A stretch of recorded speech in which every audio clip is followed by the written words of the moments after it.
Our first story of the day is about Skeena MLA Rattee, who is once again calling out the provincial government on the quote ineffectiveness of the BC Safe Supply program. And this time, the story is in the wake of leaked documents from the Health Ministry. Here's more from Jaylene of CFTK-TV.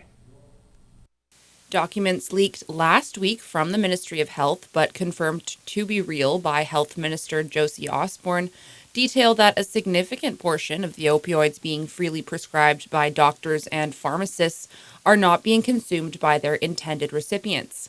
Critic for mental health and addictions and Skeena MLA Rattee says this is a problem.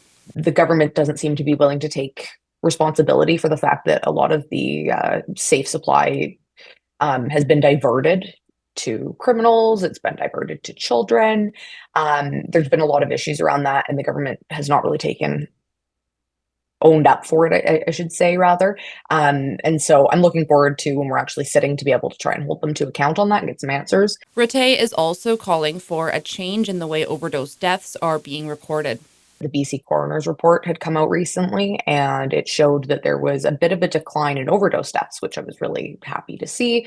I assumed that it had something to do with the timing of how they tried that failed policy of decriminalization and then kind of walked it back. So I assumed that had something to do with it. And upon digging a little bit deeper, I found out that they have recategorized fatalities that are due to safe supply.